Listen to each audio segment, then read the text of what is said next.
Rolling. I'm honored to be interviewed by Alex Jones, a truth seeker, fighting for justice in America. Now he's charming me. It's getting me all smiley. Aaron, when did you start to think something was wrong in the world, or start to find out about the whole banking cartel, the Federal Reserve System, the New World Order? Well, that was a progression of events. I've always been a very independent person, always believed in individuality, and that we were put on this earth to be unique individuals to fulfill our God-given potential, and that the only way to fulfill your potential is to be free, to find out who you are, and to make your errors, to make mistakes. And as I grew up, I began to realize more and more the government was inhibiting me in things that I wanted to do.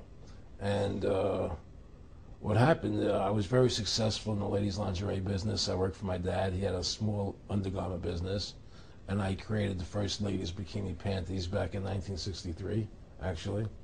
And then I opened up a nightclub in Chicago called the Electric Theater that opened up the day Martin Luther King was assassinated. Wow. Right? And so the city of Chicago was in flames the day my club opened. Wow. And nobody came out to the club. And well, what happened was that that was the year of the Democratic Convention in Chicago in '68.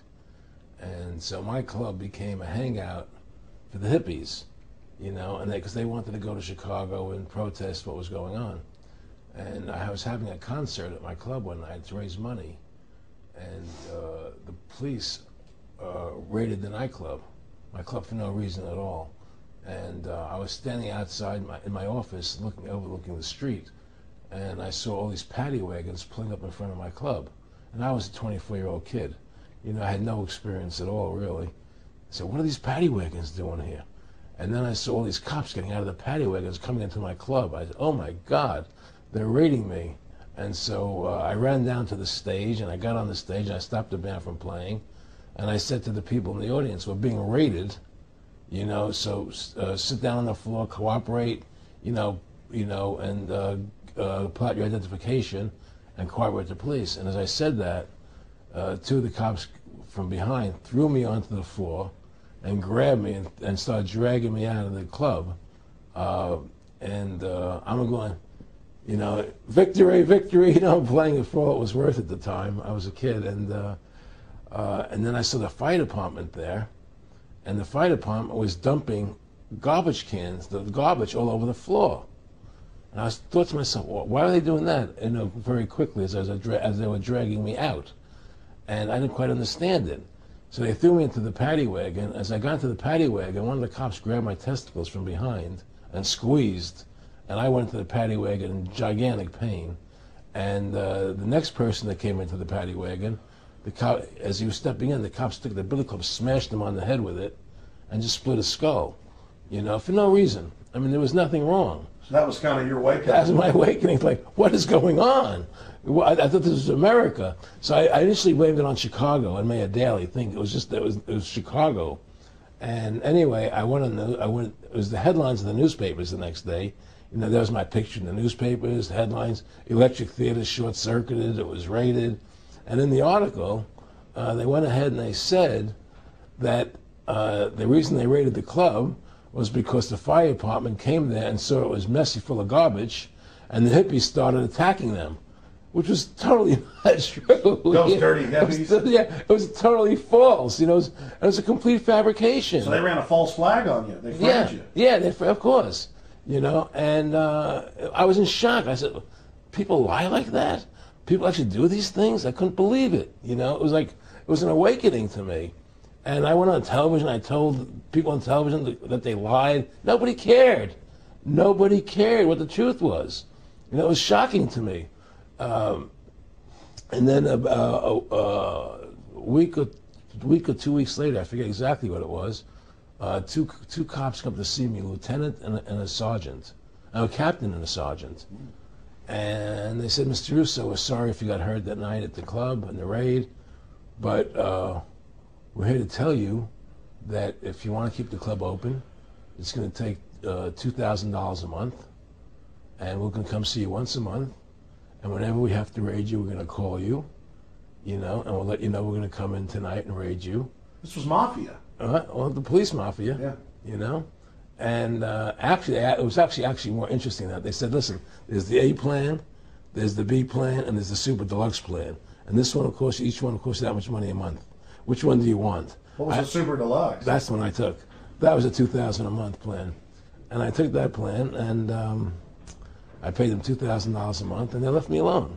And whenever they were going to raid the club, they would come there, we're going to have a phony raid tonight, you know, just to look good for the people in the neighborhood, you know.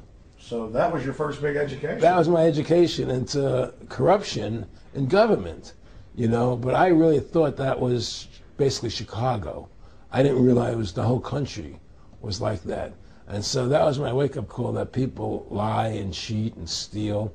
And I thought everybody was always honest and nice and decent, and I had no idea about any of these things. Finally, one day they came to me, and they said, look, we can't take your money anymore.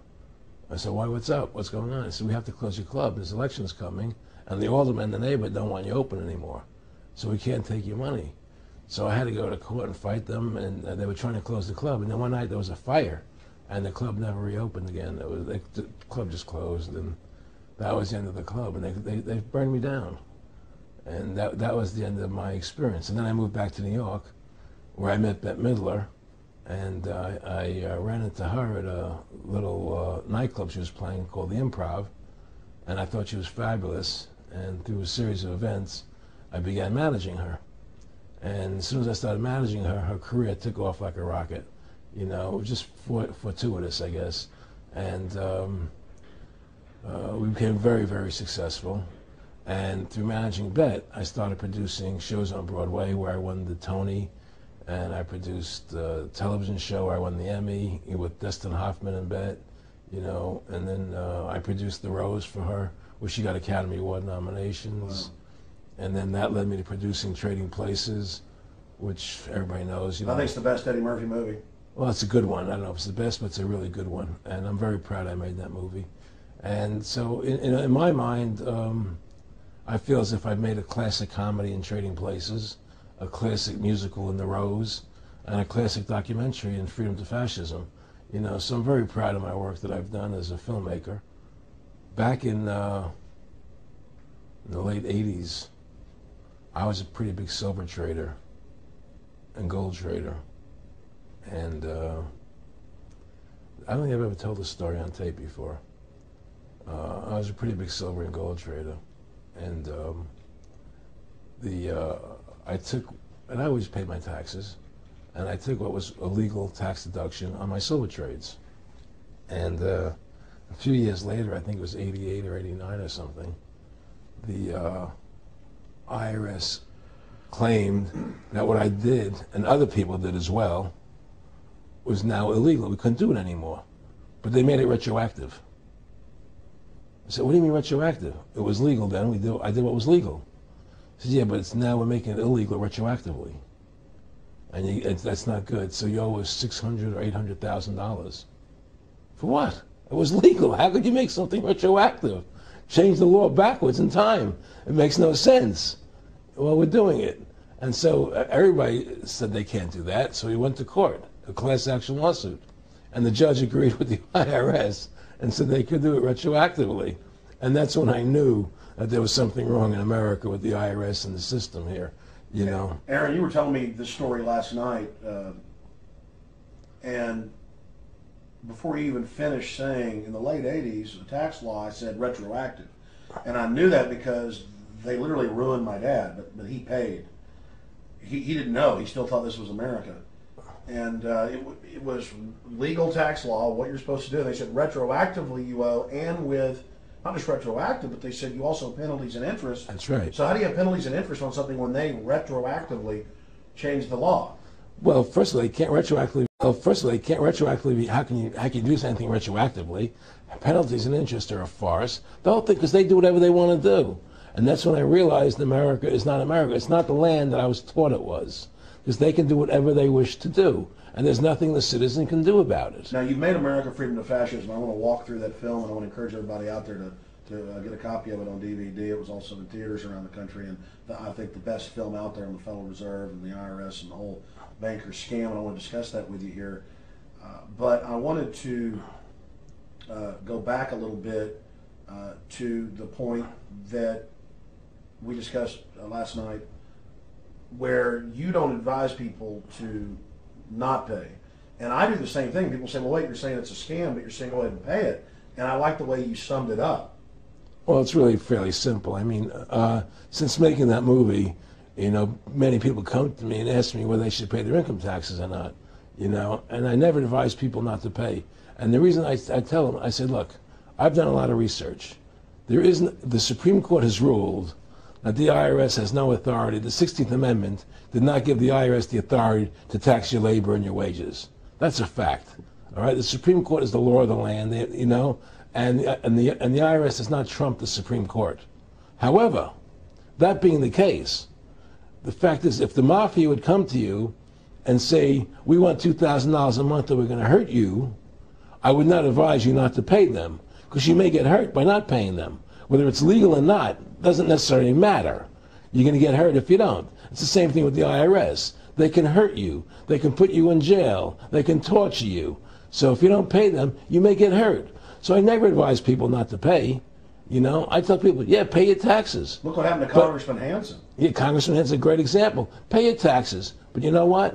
Shut down the Federal Reserve System, and eventually you won't have to pay those taxes anymore. See, the IRS is a symptom of the problem. The real problem is the banking industry and the bankers in this country. That's where the real problem lies. That's the root of our problem. Well, that's why we've lost America, okay? So yeah, pay your taxes, because if you don't pay them, you might get hurt. And I've heard all the arguments, you know, what tax protesters say and so on and so forth. And I don't call them tax protesters. I call them the tax honesty movement, because they're being honest, you know, at least.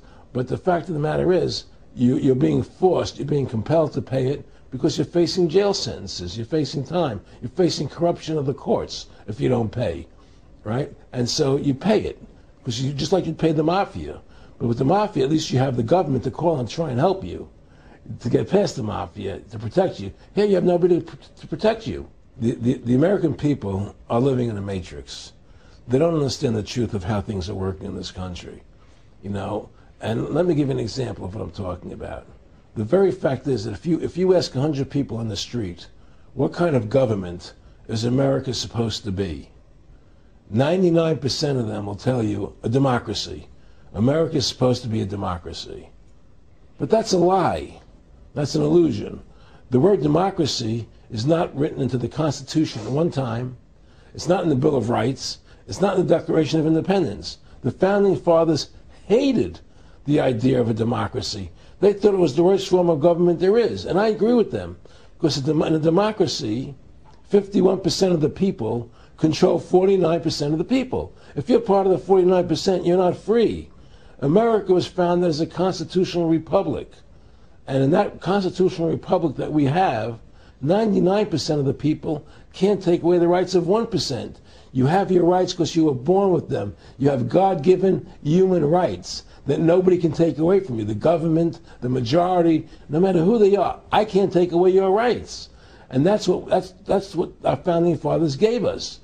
But the psychological operations that they do to us, they make us believe that we're a democracy and that majority rules, you see? And they want you to believe that. Because then they tell you this poll says this many want this and this many want that and this many want this, and it doesn't have anything to do with anything. Well, Hitler was elected. Hitler was elected. Hitler did everything legally. And in a constitutional republic, a minority is protected against a majority. Wasn't it Benjamin Franklin, to paraphrase, that said democracy is two wolves and a sheep voting on what's for dinner? Exactly. And then he also said, in a republic, the sheep would have a gun to protect himself, you know. And that's the truth.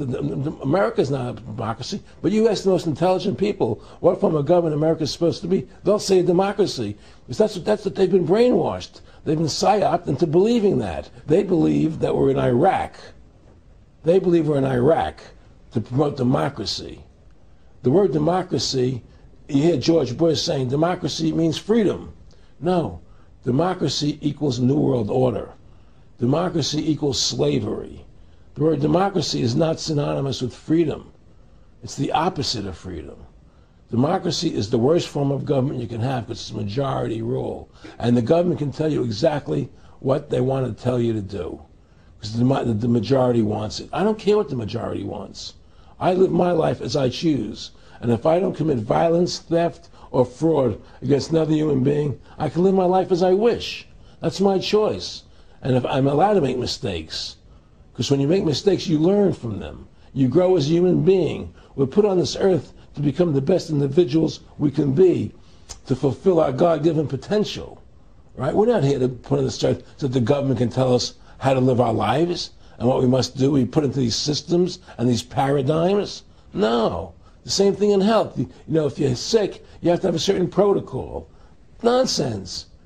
You know, be individuals. Think for yourself. Have critical thinking, you know. And so what's happened is that because they've taught everybody that we're a democracy, which is not true, now, so then in 1913, they bring the Federal Reserve System into being, right? And now you have this Federal Reserve System, which then in 1913 got the right to create money for the government. When before that, the government created its own money. Now the government, when it needed money, had to borrow it from this private bank called the Federal Reserve, which is a private bank owned by individuals, incorporated in Delaware. And so what happens is now the government borrows money from them to fund the government. Then the government says, well, we have to pay these people interest. How are we going to pay them interest? Let's impose a tax on the labor of the American people, which never existed before, to pay the interest to the bankers. In fact, in 1980, Ronald Reagan said not 1 red cent of your income tax money goes to run the country. It all goes to the Federal Reserve. Well, it was the Grace Commission report that said that not 1 nickel goes to the infrastructure of the country. You know. I guess Reagan quoted that too. Right. And so, but the point I'm trying to make is that by creating this Federal Reserve System, the government now became dependent on these private banks for money, and they started taxing us. You see, and so now what happens is that in 35, I believe it was, Social Security started, and they gave Social Security cards, said not to be used for identification, the Social Security number right on the card, right? And through Social Security, they started deducting money out of your paycheck. That was the first time they were ever could take money out of your paycheck, because people agreed to it because they thought it was going to their retirement fund. And so then when they instituted the income tax again, they started taking money out of your paycheck because Social Security could do it. And then they could do it again.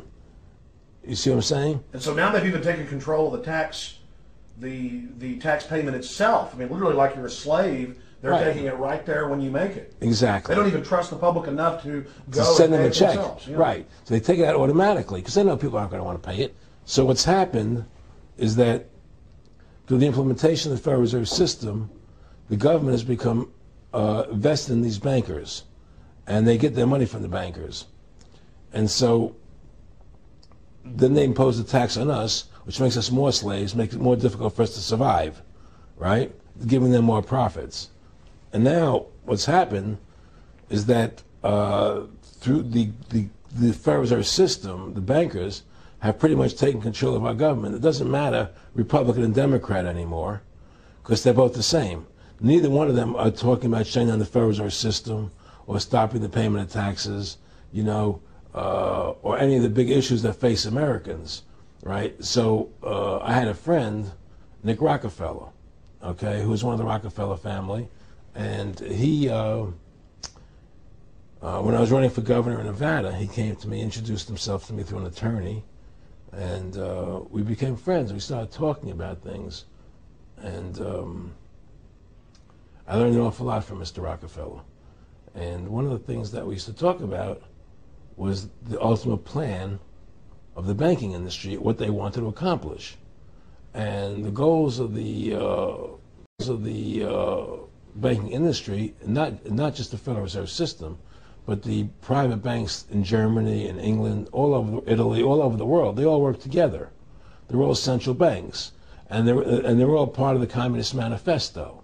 You know, central banking is one of the major planks of the Communist Manifesto. We talk about America being a capitalistic country, but yet at the same time we have a central bank that plans everything for us, right? And the graduated income tax is another plank of the Communist Manifesto, right? So right there you have two major planks of the Communist Manifesto that have been brought in because of the Federal Reserve System, okay?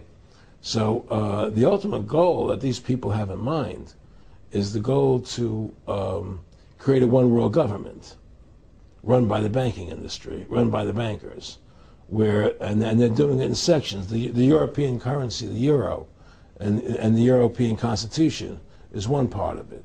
Now they're trying to do it in America with the North American Union, right? And they want to create a new currency called the Amero, right? And the whole agenda is to create a one world government where everybody has an RFID chip implanted in them. All money is to be in those chips, right? There'll be no more cash. And this is getting me straight from Rockefeller himself. This is what they want to accomplish. And all money will be in your chips. And so instead of having cash, anytime you have money in your chip, they can take out whatever they want to take out whenever they want to. If they say you owe us this much money in taxes, they just deduct it out of your chip digitally. Total control. Total control. And if you're like me or you, and you're protesting what they're doing, they can just turn off your chip. And you have nothing. You can't buy food. You can't do anything. It's total control of the people. And that chip's connected to a database that has your purchasing records, what you do, what everything, you sell. Everything is in there, you know? And so they want a one world government controlled by them, everybody being chipped, all your money in those chips, and they control the chips, and they control people, and you become a slave, you become a serf to these people. That's their goal, that's their intentions. Eric, can you be specific about when you met Rockefeller, how it happened in these discussions? I met Rockefeller through a female attorney I knew who called me up one day and said, one of the Rockefellers would like to meet you. I had made a video called Mad as Hell, and he'd seen the video and wanted to meet me and knew I was running for governor of Nevada. So sure, I'd love to meet him. And I met him and I liked him, and he was a very, very smart man. And we used to talk and share ideas and thoughts. And he's the one who told me 11 months before 9/11 ever happened that there was going to be an event. Never told him what the event was going to be, but there was going to be an event. And out of that event, we were going to invade Afghanistan to run pipelines from the Caspian Sea. We were going to invade Iraq, you know, to take over the oil fields, establish a base in the Middle East, and make it all part of the New World Order. And we'd go after Chavez in Venezuela. And sure enough, later 9/11 happened. And I remember he was telling me how how you're going to see soldiers looking in caves for people in Afghanistan and Pakistan and all these places. And there's going to be this war on terror, of which there's no real enemy. And the whole thing is a giant hoax, you know, but it's a way for the government to take over the American people. He told you it was going to be a hoax. Oh, yeah. Oh, yeah. There's no question. He says, there's going to be war on terror. And he's just laughing. There's no... Who are we fighting? I mean, why do you think 9/11 happened and then nothing's happened since then? Do you think that our security is so great here that these people who pulled off 9/11, who were able to, can't knock down another plane? Come on, it's ridiculous.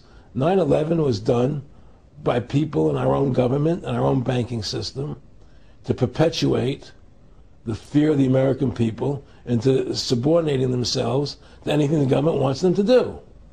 That's what it's about, and to create this war, this endless war on terror. And that's why and that was the first lie. And the next lie was going into Iraq, you know, to get Saddam Hussein out with his weapons of mass destruction. That was the next lie. Now, specifically, this was a little over 6 years ago. This was 11 months before 9/11. Yeah. And Nick Rockefeller, who's a lawyer, he's become your friend over the previous years, and he's saying to you that there's going to be this big event, and then out of that we're going to have a war on terror, and it's just going to go on and on. Right. An endless war on terror without any real enemy. that you can never, so you can never define a winner. And did he say that it's going to be perfect because you can't define an enemy? It just goes on and Yeah, on? because you can't define a winner. There's no one to beat, so it goes on and on forever. And they can do whatever they want. They scare the hell out of the American public. Look, this whole war on terror is a fraud. It's a farce. It's very difficult to say it out loud because people are intimidated against saying it. Because if you say it, they want to make you into a nutcase. But the truth has to come out. That's why I'm doing this interview. The fact of the matter happens to be that the whole war on terror is a fraud. It's a farce. Yeah, there's a war going on in Iraq because we invaded Iraq. And people over there fighting, you know. But the war on terror, that's a joke, you know. And until we discover what really happened on 9/11 and who was responsible for 9/11, because that's where the war on terror emanates from. That's where it comes from. It was 9/11 that allowed this war on terror to begin. And until we get to the bottom root of 9/11, the truth of 9/11, we'll never know about the war on terror. Aaron, you said that he was, and I think it's important, and I know this about the Rockefellers from Dr. Dennis Cuddy and many others who literally, you'll be 20 years old in a lunch line at college, and no, there's David Rockefeller. And here's here. I mean, they're experts at recruiting and getting what they call players, and that clearly he was.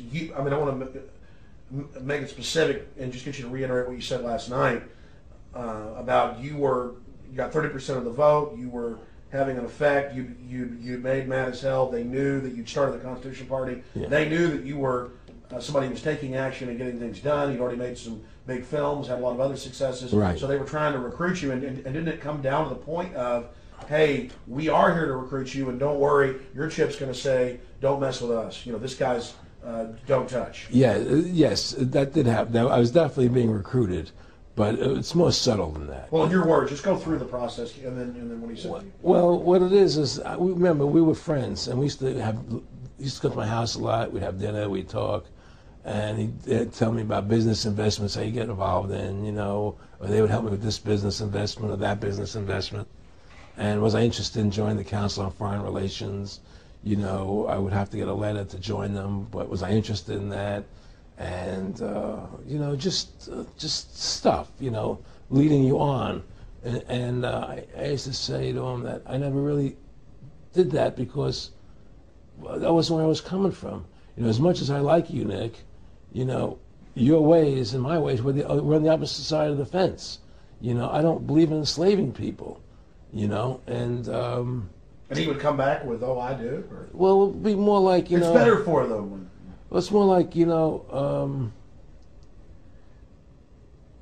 how do I put it? It was like, what do you care about them? What do you care about those people? What difference does it make to you? Take care of your own life. Do the best you can for you and your family.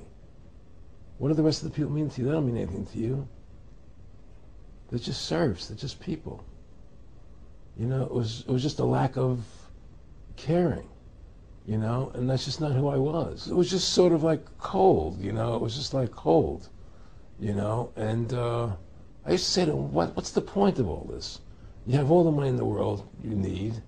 You have all the power you need. What's the point? You know, what's the end goal? And he said the end goal is to get everybody chipped, to control the whole society, to have the bankers, the elite people, you know, the bankers and some governor controlling the world. And I said, all the people in the Council on Foreign Relations believe this way you do? He said, no. You know, most of them believe they're doing the right thing. A lot of them believe it's better off being socialistic. You know, we have to convince people that socialism is really capitalism. Because America's becoming a socialist country. It's a communist country today. Well, one of the things they told me was that he was at the house one night, and he would talk, and he started laughing. He said, Aaron, what do you think women's liberation was about?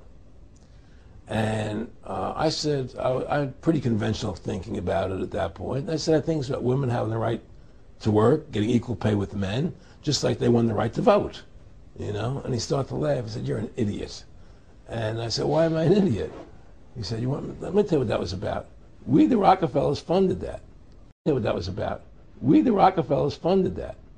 We funded Women's Lib, you know? And we're the ones who got all over the newspapers and television, the Rockefeller Foundation. He says, and you want to know why? He says, there were two primary reasons. And they were, one reason was we couldn't tax half the population before women's lib. And the second reason was now we get the kids in school at an early age. We can indoctrinate the kids how to think. It breaks up the family. The kids start looking at the state as the family, as the school, as the officials, as their family, not as the parents teaching them. And so those are the two primary reasons for women's lib, which I thought up to that point was a noble thing. You know, when I saw their intentions behind it, where they were coming from when they created it, the thought of it, I saw the evil behind what I thought was a noble venture.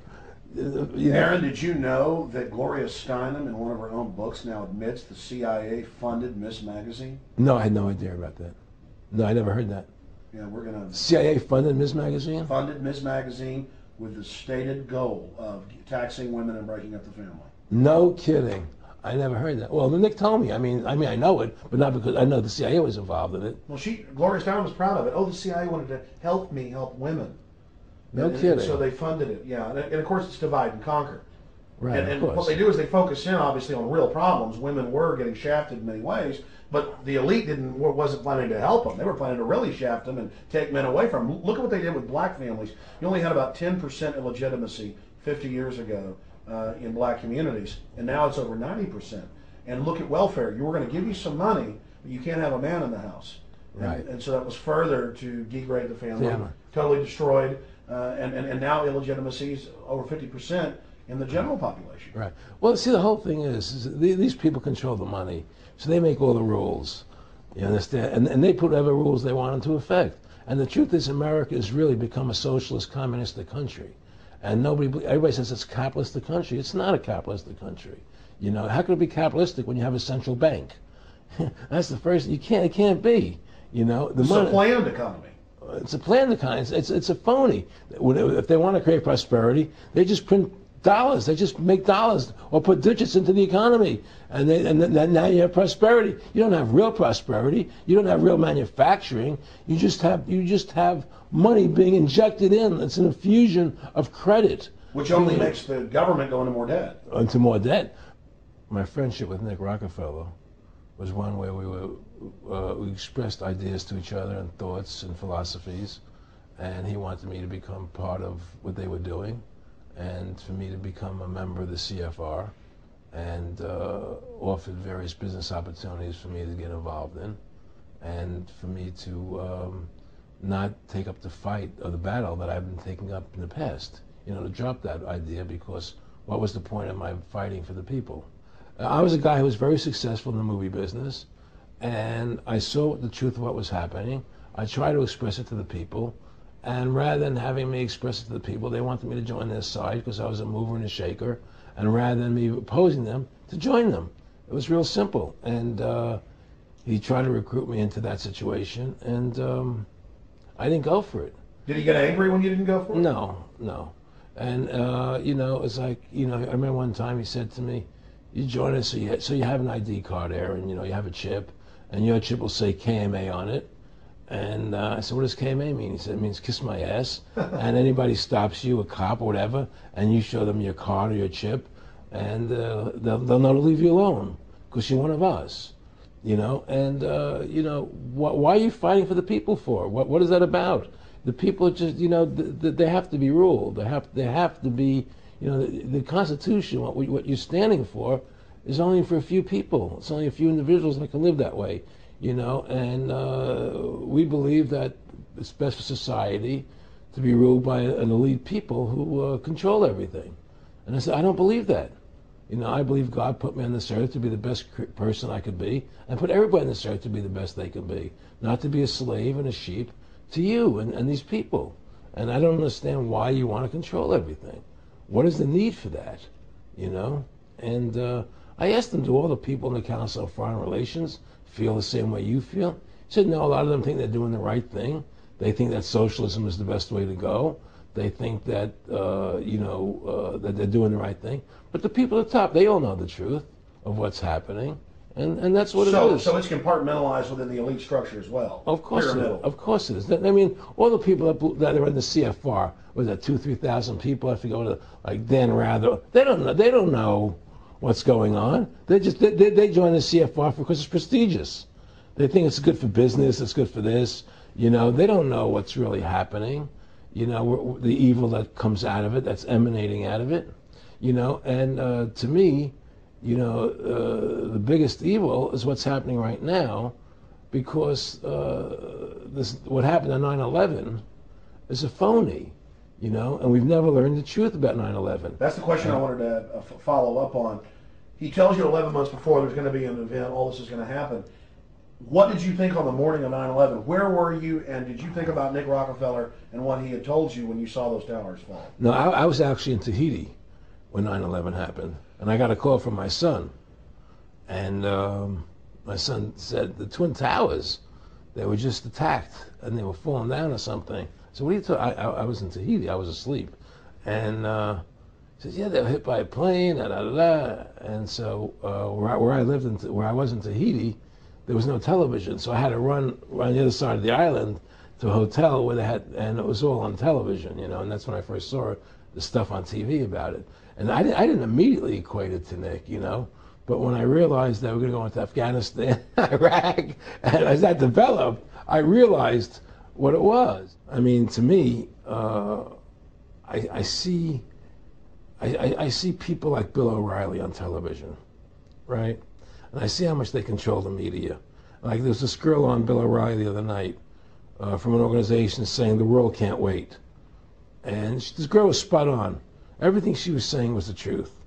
And all Bill O'Reilly could do was call her a lunatic. He couldn't challenge the facts. They just call people names. They can't, and until we just find that, look, this world, we're heading into a world of danger, possible nuclear wars, you know, because the banking industry is trying to take over the world. 9/11 is the beginning of the war on terror. That war on terror is leading us into Iraq, which is the next lie. So you had the lie of 9/11, how that happened. Nobody knows how Building 7 came down. Okay, we know 9/11 was a fraud. The American people don't know it, but more and more of them are believing it. Okay, so that was the first lie. Besides the inception, I'm not going back to the inception of the Federal Reserve, that original lie. But 9/11 was the first lie in this present state we're in. 9/11 is the kickoff of the war against the American people and the people of the world. 9/11 was a phony. It's a fraud. It didn't happen the way they told us it happened. Now, because of 9/11, we then had the authority to go into Afghanistan and Iraq. Iraq didn't have weapons of mass destruction. Okay, so that was the next lie. Now they're talking about going into Iran. Now, how would you feel if you were Iran and you had this big, powerful country, America, go into your next door neighbor, take over their oil fields, right? Wouldn't you be worried about what they were going to do to you? Of course you're going to be worried. But the people of America don't think about it from Iran's point of view. They think about it from our point of view. So now we're going to send more troops into Iraq and keep building up because they want Iraq and the Middle East to become part of the New World Order. And Iraq was using, Saddam wanted to start using euros instead of dollars, right?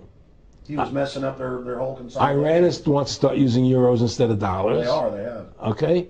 So I'm saying what they're trying to do is preserve their power. And one lie leads to the next lie, leads to the next lie. And until you get to the root cause of 9/11, which is supposedly the war on terror, we'll never solve our problems here. Should we send more troops into Iraq? Should we not send more troops into Iraq?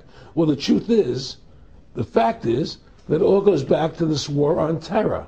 Where did 9/11 come from? That's the root cause of everything. And until we have a full investigation, find out why Building 7 fell down, why they shipped all the steel out of America so quickly, you know, from the buildings, why all the things that don't make any sense about 9/11, until we find out why it really happened, you know, we'll never understand why there's a war on terror. And we'll never be able to prove that the war on terror is a phony, You know, Nick and I discussed many things. One of the things we discussed, or he brought up in conversation, was reducing world population, and felt that there were too many people in the world.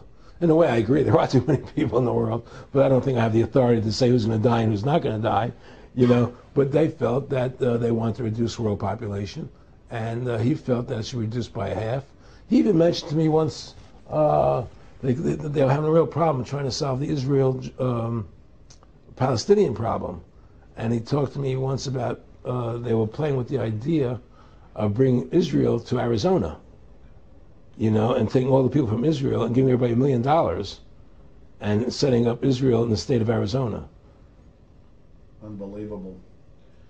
Just to end that problem, because that's a problem that they're not in charge of, in a sense. They're not controlling that problem. They're very arrogant. They can do whatever they want to do. We've given these people the authority to create money out of thin air, and through that device, they control everything. And if you want to win the battle to stop that, you have to deny them the ability to create money. It's only because they can make money that they have all this power. They literally have the money machines. They have the money machines. They can print it. They can do whatever they want to do. They own everything. Aaron, we'd take over pretty quick if we were the guys that issued the money. Everybody had to come give us real assets for the use of this money we just printed up. People. I tell people, why in the world does the American government borrow money from the banks when they have the ability to create it themselves without borrowing it and paying interest on it? Why? And nobody can answer that question. Not one politician ever raises that. Why does the American government borrow money when they can create it without paying interest? Well, we did create it up until 1913. And so people say, well, because if the American government does it, it'll create inflation. That's the answer. I say, well, let's look at it. The American government has the Federal Reserve do it, which creates the same inflation as if they did it. But also with the inflation, now you're getting massive debt. So with the Federal Reserve, you have inflation and debt.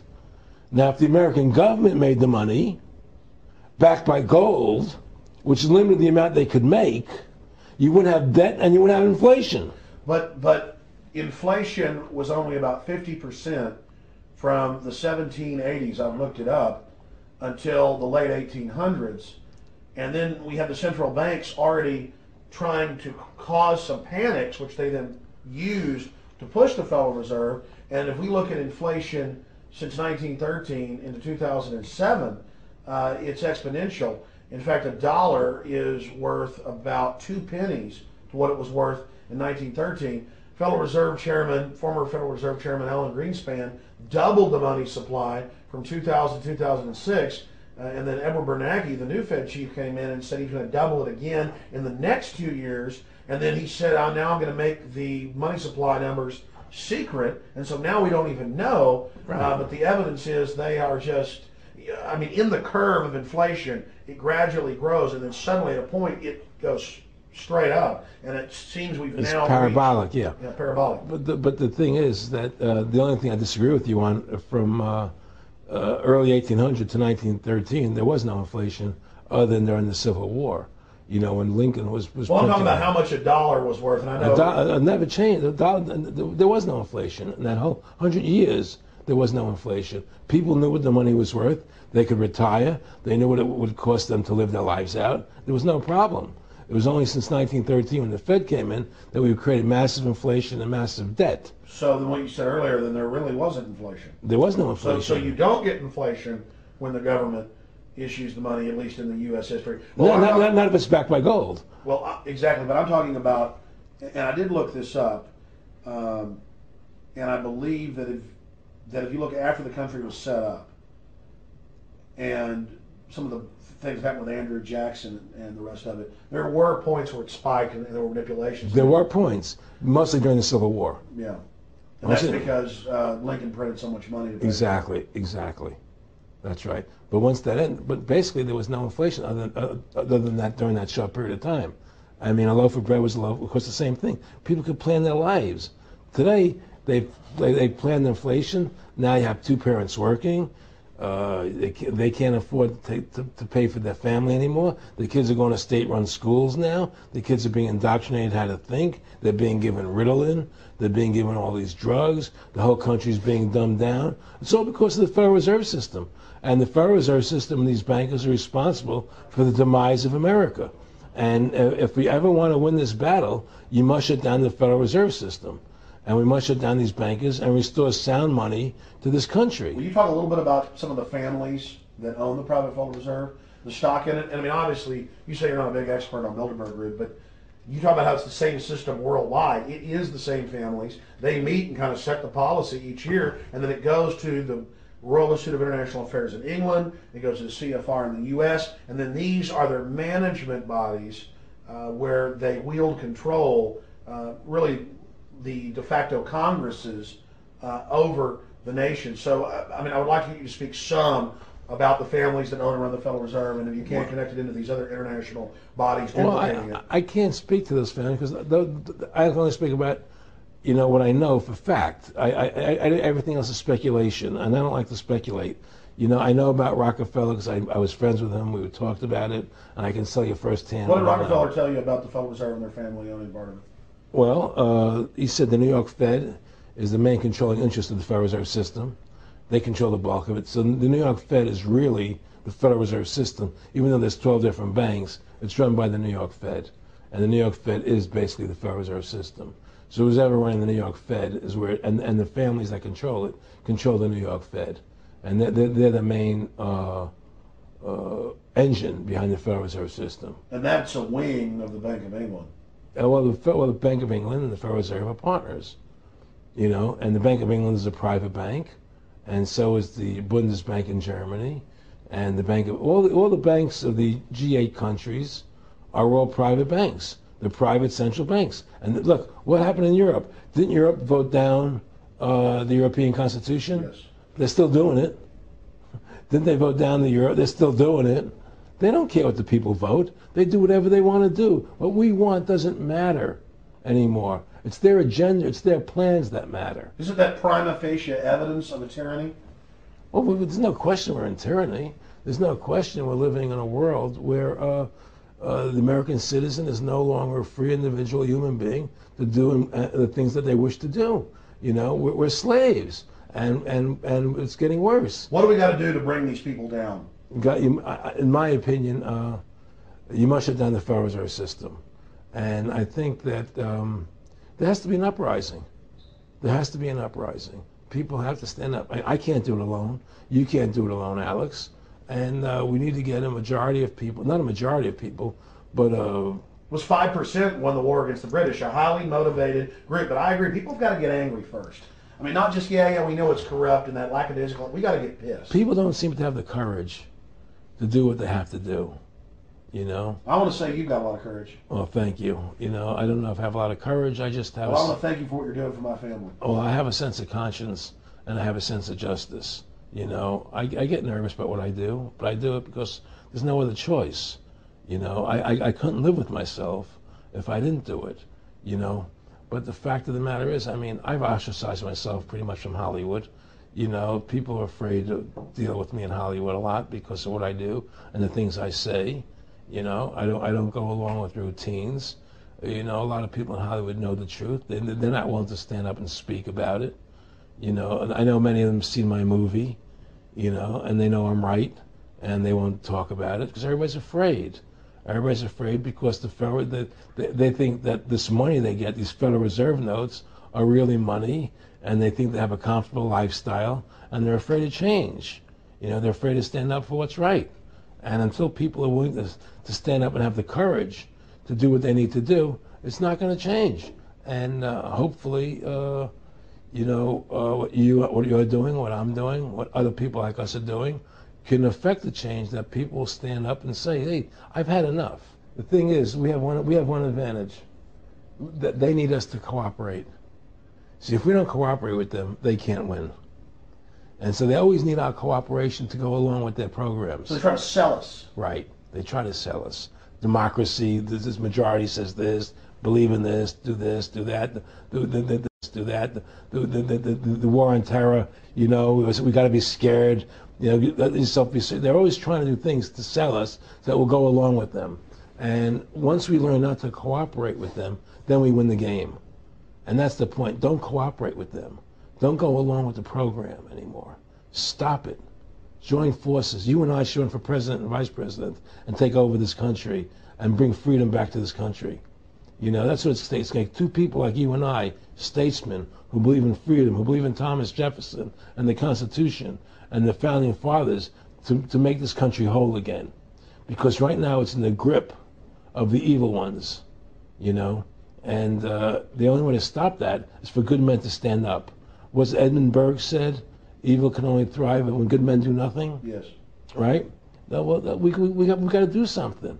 That's what it is, you know. Silence is golden, but when it comes to your freedom, it's yellow. You know, we have to stop being scared. We have to stand up and do what's necessary to take back, to stop these bankers, these elite, this government full of lies, congressmen full of liars, you know. People destroying our borders, you know, creating a government. I mean, imagine this. Here you are in America, and they're combining America, Canada, and Mexico into one country, the North American Union, and the American people don't know anything about it. It's not even in the press. They'd rather talk about Rosie O'Donnell and Donald Trump calling each other names than discussing the fact that we're merging into one country. The press doesn't even report it. Or that Paris Hilton doesn't wear underwear. Yeah, Britney Spears. But I mean, who cares? I mean, the fact of the matter happens to be that tells you how controlled the media is. Here you are combining America, Canada, and Mexico into one country, and you don't see it in the press. Unless maybe it's Lou Dobbs. You don't see it in the press. You just don't see it. It should be the top story everywhere. Everywhere, and not a word about it, really. Why? That tells you, there's the evidence that it's controlled. They don't want the American people to know what's going on. That's why they don't protect our borders. That's why we're losing our Constitution, the very document that secures our freedoms. Well, I think if you analyze the situation, and if you realize that since the Federal Reserve has come into being in 1913, illegally, without a constitutional amendment, by bribing a few senators during Christmas vacation, they turned over the most important power that the American government has, the creation and issuance of money, to a private bank. Through that private bank issuing money, they have destroyed this country. They have destroyed the purchasing power of the money in this country. They've created social programs that are destroying this country. Now, they've taken over our government, both Republicans and Democrats. There's no difference anymore between the two parties. They control both parties. It doesn't matter to them which one wins, because who's ever running for president will be someone they anoint, okay? Whether it's Hillary Clinton or John McCain running for president next year, they're going to be people that are going to do what they want them to do. And the fact of the matter happens to be that you can't win an election unless you have enough money to win. They make sure who gets the money, okay? So through these bankers attempting to taking over America, knowing America was the freest nation in the world, it was necessary for them to take over America, take away our gun rights of freedom to bear arms, and create a country where we become slaves. Because once they take over America, the rest of the world becomes a lot easier for them. And so, by creating 9/11, an event to terrify the American people that were being attacked by terrorists, you create a world where there's an enemy that can never be pinpointed. You can never win the battle. It's a 100-year war. It's a never-ending war on terrorism, right? So you're always fighting this war. And through the war on terrorism, which is the 9/11, which is the first lie, then you create the war on terrorism, which is the next lie. Then you create the war in Iraq for weapons of mass destruction, which is the next lie. And it's one lie to the next lie to the next lie. Now it's going to be Iran, the next lie. It's sending more troops and a surge into Iraq. It's just one thing leading to the other, and it's always with the event. It's always in the point of taking over more countries, more dominance. You know, making sure the American dollar, making sure the G8 stays in control of everything, and what they want to do is to control the American people, control the people of the world, put RFID chips in everybody, so everybody's a slave to these central banks. Did you ever talk to Nick Rockefeller after he told you all this and then 9/11 took place? No. But he did. He told me that you're going to see men running around caves looking for Osama bin Laden. You know, you're going to see men looking for, these guys, and they're going to be, you know, They told you it was all going to be bull. it's a phony. The whole thing is a fake. It's a fraud. Was he laughing, or was he just coldly saying this? No, it was more laughing, cynical, laughing. You know, it was more like, look how stupid everybody is. Look how stupid everybody. We can do whatever we want to do. Well, it is ridiculous. It's like with Al Zakari. They claim they killed him like 14 times. And then they never said, well, we didn't kill him last time, but we killed him this time. They never even, now they're like practicing being ridiculous. Well, what about Bin Laden being in the American hospital, getting kidney help? Yeah. Right? In the American hospital, right? They could, if they wanted Osama bin Laden, they could have gotten him. Oh, yeah. He was right in the American, after the Cole. Well, every time our troops really would catch some Taliban leaders, they would be ordered by the generals to let them go. That's come out in the newspapers, but only here or there. And they kept going, and then Pat Tillman was complaining about it, and then he got shot. I've talked to his brother. Oh, you did? And then he got shot, and it was a big hero charging Al-Qaeda. No Al-Qaeda, he just, somebody shot him in the back. Look, we're dealing with complete evil. We're dealing with complete evil. And until the American people wake up and say, we don't want this evil in our country anymore, and we want to come back to a country of decency and goodness and integrity and honor, you know, we're going down that road. And that's what it's going to take. It's going to take people to stand up and say, we don't want to live in this kind of a world anymore. You know, I believe we should pull all our troops out of Iraq. I believe we should leave other countries alone. Let other countries live their lives the way they choose to. You know, stop trying to spread democracy around the world, which is the worst form of government there is anyway. Restore our republic to what it's supposed to be. And go back to what the founding fathers gave us, and try and restore that, restore the republic. Like the point of everything is that we have to mobilize. Each one of us. You and I can't do everything, Alex.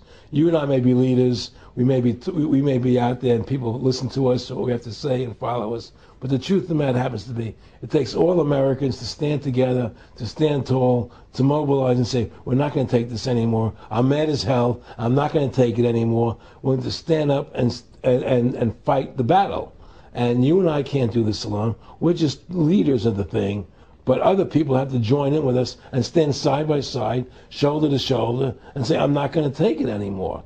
That's what it's going to take to win this effort, and to stop cooperating with the government and with all their rules and regulations, and to wake everybody up, to hand out DVDs of my movie, to hand out DVDs of your movie, to educate everybody to what's going on. Well, freedom and liberty is what people really want. You know, and it's time to stop the duplicity of the government from lying to us. You see, many people know the truth of what's happening in this country. They know the truth, like the numbers you gave about 9/11, but they're afraid to stand up. People have to find their courage and stand up and say, I'm not going to take this anymore. I know the truth, you know, and it's like they create a situation where if you tell the truth, you're considered a lunatic. You know, in other words, if someone goes on a TV show and says 9/11's an inside job, oh, you're an idiot, you're crazy. They call you names. You can't be afraid of that. Well, it doesn't work anymore. I mean, they have no facts. Just calling you crazy doesn't make you crazy. Well, we know that. They also go get kooks who are kooks to put them on and then say they represent us. That's right, exactly. Another tactic. Exactly. And Bill O'Reilly's great at that. Sean Hannity is great at that.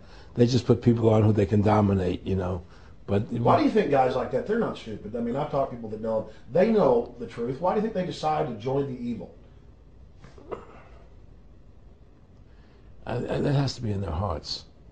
I mean, I had the opportunity to do that, and then in my heart I couldn't do it. So it has. I mean, how could you or I consciously be involved in something like putting AIDS virus in black Africans' vaccines? I mean, what the hell? I mean, it's like we're not good guys either. I mean, I don't think I'm like some special perfect person. What the hell's wrong with this elite? I mean, what are they running around doing evil? I mean, they just run around continually doing evil. Well, I think a lot of them think they're doing the right thing. I think a lot of them think they're doing the right thing. Not the top elite, but people within the system, you know. But I think that it's all about, as Nick said to me, it's about control and power. They have all the money they want. They can make all the money they want. They have a machine that can make all the money. It's not about money. It's about control. It's about their vision of how they want to see the world in their eyes. And You know, you and I believe in individuality, in the person being the dominant thing, the individual being the dominant person. Today we live in a world where institutions are dominant, not people. You know, the American, you know, we the people, by the people, for the people. Now it's we the institutions, by the institutions, for the institutions. People are secondary. It's all about corporations and institutions. And the Federal Reserve is the biggest institution in the world. You know, if you ask somebody what's the biggest corporation in the world, they'll say Google or Walmart or Exxon or something. But the biggest corporation in the world is the Federal Reserve System, right? And all the other corporations feed off the nipple of the Federal Reserve System. Well, it's like the Monopoly game. The bank always wins. It has unlimited money. It's not the people playing on the board. Exactly. The bank owns the board, the box, the right. The shelf it's sitting on. But that's because you gave them the ability to make the money. You have to take that away from them. We need to take the bank away from the private bankers. Exactly. You have to take the creation of money away from the private bankers, and you'll solve 95% of your problems. Well, let me look at America. 10% growth rates every year like China's having right now. The U.S. had 10% growth rates until the Federal Reserve took over. And then if you look at that, it all starts really going downhill from there. Well, they destroyed the American worker. What they've done, here's what's happened. The Federal Reserve has created this massive inflation in America, which means that the American worker has to keep making more money to keep up with the cost of living. The more money they make to keep up with the cost of living, the less competitive they become in the world economy. So now what happens is we have to pay our workers so much to keep up with the cost of living, say, well, screw the American worker, let's go overseas now and get the cheap labor. But really, that's a war being waged against the middle class. Of course the bankers print the money. Really, this is a war being waged against the middle class. The bankers print the money. Everything they're doing is about destroying any private pools of wealth or independence. Yeah, but what I'm trying to say is, because of the inflation that they've created, they've now allowed other countries to outcompete us. You see, because other countries don't have to pay as much money as we have to pay here to our workers to survive. Yes. So now we're not competitive anymore. So we've lost our manufacturing base. We've lost our competitive. In the old days, the American worker, you wanted to buy everything American. You wouldn't buy anything from Japan, which was cheap crap. And what does that leave us? It leaves America this military force, and so the elite's giving us a deal. We'll continue to build up your military and give you homeland security jobs, shift your economy over to being the bulldog enforcer of the New World Order. Exactly. You can either do, and by controlling the economy, they force everybody into that position. That's exactly correct. That's exactly correct. And there's no more manufacturing here. We're a service economy. We do nothing. We provide nothing. We provide nothing to the rest of the world anymore. Well, first of all, Freedom to Fascism is a movie that everybody should see, because we show the fraud of the income tax. We show how judges put people in jail for no reason. We show the corruption of the justice system, and we show how the Federal Reserve came into being and how it's controlling society, and how all the central banks of the world are working together through the Bank of International Settlements in Switzerland, which is the central bank for all the central banks, and how they all work together to create this one world government, the one world order, which is what they're trying to do. So Freedom to Fascism is a movie just to get you a good basic education about how the world is really working. And I really want everybody to see that movie. Critical. In terms of the CFR, in terms of compartmentalization, I mean, there are many good people, I believe, that are part of these organizations who don't even understand what the organization's really about. People like when I was in Germany doing cancer treatment, there was a gentleman there who was visiting a friend of his who had cancer, and he was a member of the CFR, and we were talking, and I showed him the movie. He said, "Oh my God, I'm going to resign. I had no idea this was what CFR was about." He had no idea. He was just a nice guy who thought he was in this prestigious organization. Yeah, a lot of it's about getting good people, and so you can watch them. Keep your friends close, your enemies close. Well, no, it wasn't even that. It was, a lot of people join the CFR because they think it's a prestigious organization. It'll help them in business, make good business contacts. They didn't have an understanding that the CFR is really about world domination. how they and the Trilateral Commission, the Bilderbergers, all work together, with the banks to control the people. A lot of them don't understand that. They don't see the big picture. Oh, it's CFR, it's a prestigious organization. I'll meet this one, I'll meet that one. I can do good business deals out of it. It's just business to them. The CFR wants to get the people in there that have influence and power, and so they're part of that. So they're not opposing them, It's like the whole country today is becoming the haves and have-nots. You're getting the very, very wealthy, the middle class is being destroyed, and you're getting the poor people. Isn't this just a slick mafia that took over and uses fancy PR? Well, you can call it mafia, you call it whatever you want, but it's definitely a criminal organization. There's no question about it. But it's a criminal organization that has prestige, that appears to have what's the word I'm looking for? Class, style. It's like, respected. It's respected. People don't look at it as being a criminal organization. That's what a great job they've done. People look at Alan Greenspan as being a hero. The maestro. Money's a funny thing. I was talking to Michael Eisner one day, and I said to Michael, you may have $1 billion, Michael, but they're all dollars. If the dollar goes bad, how much money are you going to have? And that's the thing. Everything is denominated in dollars. Everybody thinks in terms of dollars, but the dollar has no value. And then someday it's everything returns to the mean. Well, really, the whole universe, financial universe we live in, is a matrix fraud. Yes, it is. And that's why it's going to come crashing at some point.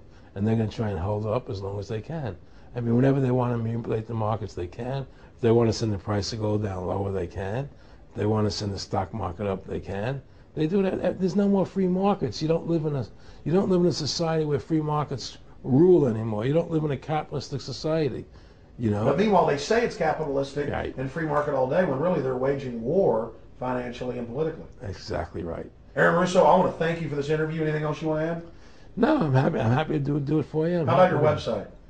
My website, freedomtofascism.com. Go over there, take a look at it. But just folks, all I can say is, take our country back, restore the Constitution.